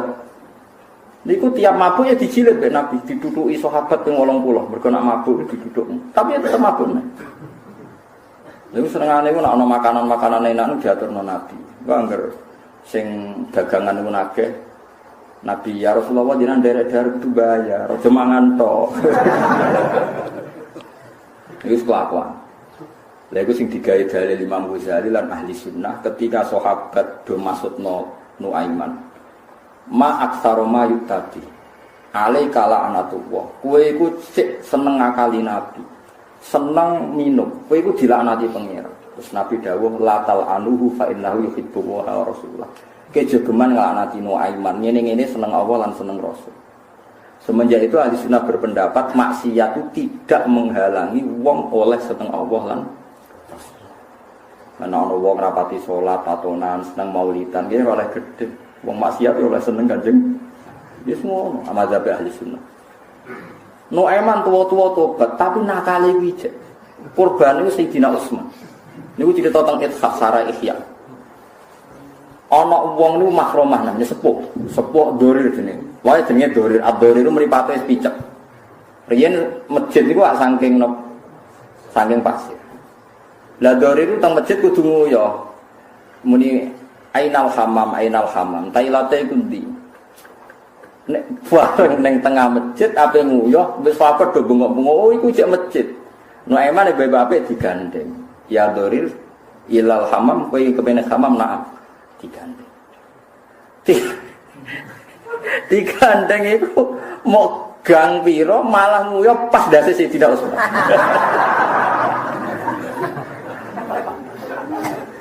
Pas iku Sayyidina Utsman iku Amirul Mukminin, wis presiden. Barang diuyohi wong bengok-bengok Amirul Mukminin.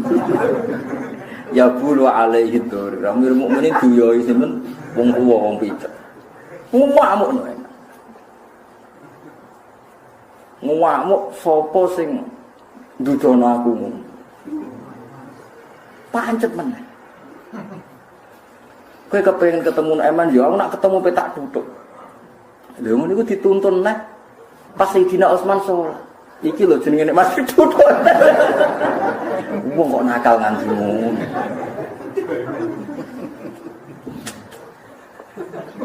Musim pertama Juya tok wis putih, pokoke sing kedua malah nutuk Sayyidina Utsman. Jadi pertama nguyuh ning masjid, kedua nutuk sinten? Sayyidina Utsman. Mergo dianggap sinten? Jadi iki cerita. Jadi saiki nek ana wong alim-alim seneng wong lucu, ana wong seneng maulidan tapi tatonan, kadang-kadang rapati salat wis keben ku. Ora salate dosa, senenge ora usah larang. Aja kok ora salat kok seneng Nabi ora oleh kowe mending ngene. Ya ora salate iku salah, senenge Nabi. Kalau cek eling dewe bapak-bapak itu seneng marung. Nak marung teng warung-warung kadang wong wedok erokan ngoten-ngoten itu kadang dikritik kiai. Kiai kok marung ning wedok erokan. Dari bapak, ispiro-piro gelem adol gedang gur. Nah, adol barangnya malah repot. Dari bapak, lho soal cara bapak ngoten kula nate didhawuhi. Keliru anak kiai. Cara aku nek yakin wong iku gak zina, gak adol awake berarti apik. Piye-piye dekne adol gedang goreng, adol teh iku nunjukno ra seneng malih, kepengin dagang sing halal anut Nabi untuk rezeki kok halal adol pecel, adol nasi goreng. Soal dekne rapati nutupi aurat rokan iku seun akhir urusan liya. Aja kok pepeh aurate ra bener terus haram dagangan. Pepeh aurate ra bener haram maca maulid. Engko rusak kabeh. Kiai ra ikhlas ra usah mulang, berarti wong goblok kabeh. Kowe ape ngaji ra ikhlas, ra usah ngaji. Wah, ya tutup agama mbok antum. Nah, iku mergo dalile Imam Ghazali, Nuaiman tukang madu. Iku disifati Nabi seneng Allah lan Rasul. Padahal dene tukang madu. Artinya maksiat yo seun perkara, seneng Allah lan Rasul yo seun. Kok ora iso wong sempurna. Kan seneng Allah kudu perfect, kudu sempurna. Gak tau maksiat, gak tau zina, gak tau maling, ora tau ngrasani wong, ora tau mangan dunya sing ora halal. Dunia sing halal ning dunia kareng kesitok tak jamin. Udan ke langit ke mangap wis iku tok. Ate liwat ada yang kondi gaweane Cina, berarti kayak tuku nyugeno Cina, nyugeno non muslim. Pokoknya nak cara wong ekstrim, gawean Amerika berarti kayak bayar pajak, nanti pajaknya pakai senjata untuk membunuh orang Palestina lah habis. Ya ora. Iki pedagangnya non muslim, kok badine dibangun gereja berarti kayak memberi kontribusi. Ayo apa nah iki. Contoh apa ya sajadah gaweane Cina, padha. Kena pen halal mesti orang gerono udan mangap iku halal. Wis mangan iku tok ae aja liyane. Tambi benangnya gaweane Cina. Nah, nak Cina kafir, Kristen, membeli transaksi nanti labanya dipakai apa? Bangun gereja, haram. Gak ada sok suci piye jajal pengen halal, teman. Gak iso dari Imam Ghazali halal itu paling halal nak ke zaman akhir pokoknya banyu. Ulangnya ceblok terus semangat. Ojo ngono ada mesti ketukune ning ndi. Ya langsung mangap. Ya dan sithik-sithik. Biasa iku dadi nunjukno nak terus dawuh ulama-ulama wa misdaqu dzalika qauluhu ta'ala qul ya ibadiyalladzina asrafu ala anfusihim la taqnatu mir rahmatillah. Wong sing disifati Allah asrafu ala anfusihim iku wae jek diundang Allah ya ibadi ya ibadi kawulaku sing isra. Rene lho aja putus asa saka rahmat. Lu wong Allah wae jek nyeluk-nyeluk kok kowe tukang musik. Maulidan kok tatonan. Wes ora oleh seneng Nabi kudu kabi takwa, minyakan. Wah, ya ora ono seser ngono aturan. Lah kula cerita kula niku anak kula niku seneng Habib. Dadi kula nek ono seker mania gitu lho, nek karo anak kula. Sakrune. Wah, iku sing juket yo macam-macam iki kula takoki tiyang Gus nek cara jenengan suwi aku wong alim ora usah takoki. Roh wae dari wong preman oleh maulid. Malah nak cerita tentang internet ini bener ora tapi kata kiai cerita. Jadi tentang internet itu Said Muhammad Alawi nate kasef sumawon ngerti pirsa Rasulullah. Rasulullah niku pertama wonten aswida itu sekelompok orang banyak. Takoi man hum ya Rasulullah hum al muhajirun. Terus ada aswidah katsirah man hum ya Rasulullah hum al ansar. Man hum ya hum ahlul arab. Bareng faro'a itu waro'ahu aswidatan kasiro aksar wa luweh akeh. Terus saya Muhammad takok man hum ya Rasulullah hum ahlu Indonesia niku wong Indonesia. Wah gitu. Jare kiai sing pidato, sing kiai sing crita niku. Kena apa kok paling akeh? Mergo sing ora salat lah melu mauludan. Yes ngono. Dadi kalau mau cerita, jadi wong elek, iku yo sing elek, iku sing pas pikirlakune elek. Tapi ra iso dicegah ilallah wa rasul. Buktine Allah cek manggil kul ya ibadiyalladzina asrafu ala anfusihim la taqnatu mir rahmatillah.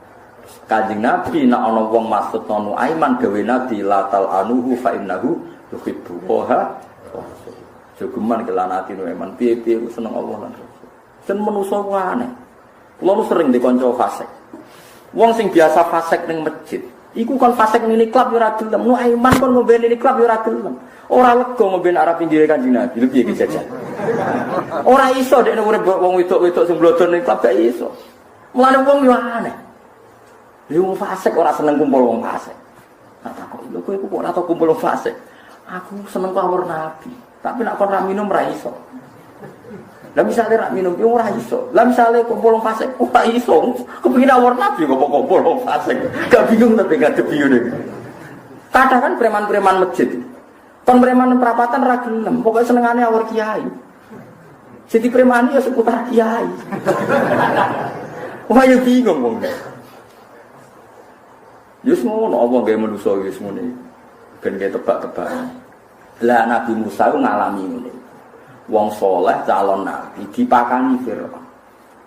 Musa itu ramangan donyane wong soleh, donyane pangeran. Fir'aun itu ngaku pangeran. Sak cilik-cilike di rumah nganggo fasilitasi Fir'aun. Dadi nabi. Nabi Muhammad difasilitasi Abu Lahab dadi nabi. Cilike sing rumah itu santri apa Abu Lahab? Ayo kabeh tareh takok.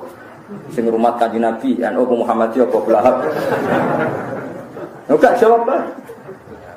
Gak ada sok suci. Kemalane dawuh Imam Fathul Bari, kowe aja anut omongane wong sufi, pakanan kudu halal berlebihan ra usah ngono. Cara hukum pakanan wajib halal wis ngomong tok ora usah berlebihan. Barang kok haram dadi ning ngene. Dhisik iku Allah nggih peringatan. Piye-piye Nabi Musa di rumah Fir'aun, Nabi Muhammad di rumah Abdullah. Ya kan ora takok. Lah hukume piye, Gus? Ya hukume ngono, gak ngukumi. Lah cara pangeran ya ora ana halal ora ana haram, tenang ae pangeran. Cara pengeran takok, Gusti sebuti to kok kasih jiran dipakani dunyane Abu Lahab. Jare sapa dunyane Abu Lahab? Dunyaku. Pengeran sing gawe tenang ya. Tapi Musa kok di rumah dunyane Fir'aun. Fir'aun sapa? Lalu jare sapa dunyane Fir'aun? Dunyaku. Selesai ya. Nanti saya ingin untuk proposal duit di opera jelas, insya Allah ya halal semua. Saya kaya semua tahu, kok repot. Ini semoga-moga halal lah. Misalnya kayak hukum halal keberatan, sing sufi-sufi, ya semoga-moga duit dunyane pengira. Masa mau dunyane sopo? Masa pripot ya dunyane pengira, orang dunyane Amerika, orang dunyane Indonesia.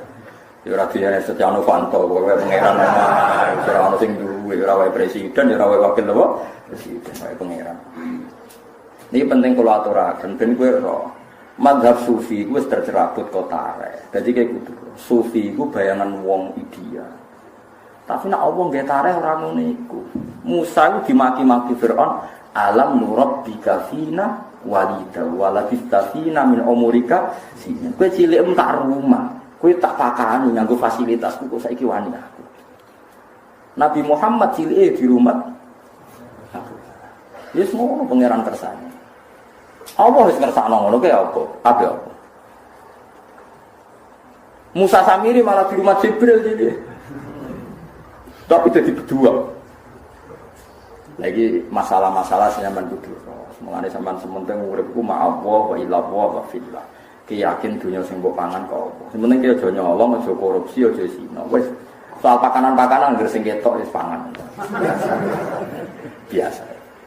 Lan Jawi Abdul Hasan As-Sadili, kowe mangano sangka dunyane wong Islam sing fasik. Tapi aja mangan sangka dunyane pendeta. Piye-piye wong Islam sing fasik, iku dunyane iso dihalalno nganggo tauhid, iku kabeh wae pengen. Lan tiang-tiang sufi riyen nak mangan barang haram diakali barang tenang. Rian masyhur Raden Asnawi ono Cina karena dia revolusi Cina, ono Cina ingin mempermalukan dia. Beliau diundang, pakanan itu celeng mbek babi. Bareng permangan lagi didhawuhi, Pak Yai tahu yang Anda makan. Di depan umum ono santri-santri. Napa? Sing saya suguhkan kiai itu daging babi mbek daging celeng. Raden Asnawi wong alim, alhamdulillah. Ya Ci muga ora tau bodoni ora tau mangan aku. Yo ngono pinter bodoni bareng ben aku ora rasane daging.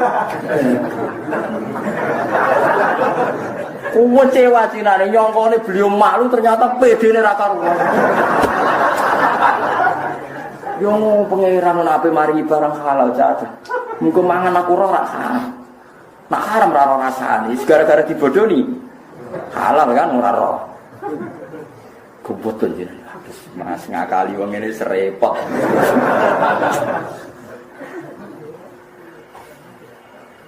Paham? Ya tuh gale Abu Nawas sholat lali, sholat jenazah, ini tetap rukuk, tetap sujud. Akhirnya ya dua bloknya rakaru, akhirnya Abu Nawas tuh lali tenang. Warang ditakoki Abu Nawas, napa sholat jenazah mulai modelannya, wonten rukuk. Aku serok tuku kabar kok pengiran. Dosane bapakmu akeh banget. Jadi untuk menyelesaikan ini sholatnya kudu nganggo rukuk. Bariku dek ning imami benda wis ngadeg tok. Ora rukuk, ora sujud. Niku keluargane protes nih. Ya Abu Nawas, kenapa ini tidak spesial kok enggak ada rukuk, enggak ada sujud. Ini ringan dosane bapak. Sempurna. Akhirnya bariku anggere Abu Nawas salat kan wis gak rukuk. Wong do seneng, wah berarti ringan niku. Padahal yo pergawe seling niku. Wong sarap-sarap wis sere. Lagu masyhur ya Ki Bisri Abai Gusmus terkenal piye seneng guyon. Dene ana Cina akrab ndelalah kepikiran kon nyolati dekne. Ya terus jamaah misak ngono ae. Bareng Cinane takok. Itu salat apa Ki? Soalnya salat. Gak nyolati apa terus ngajak santri ini jamaah isak ning gone jenazah ngono ae. Sementing wis ketok apa salat tak iki. Iki kok nyolati wong kafir. Takokno santriku salat isak. Kena seniman-seniman kiai wis sering. Wis kunane kuno riyen ana Aiman zaman sahabat ono sinten Abu Nawas Itu terus. Wonten mawon kiai-kiai sing seni ngono itu. Wis masyhur. Bapak nak cerita kula, santri saiki apik-apik, dhisik wis nuakal tenan. Riyen kanca-kancane bapak riyen zaman mondok nak ra duwe dhuwit. Niku anake tamu dicolong.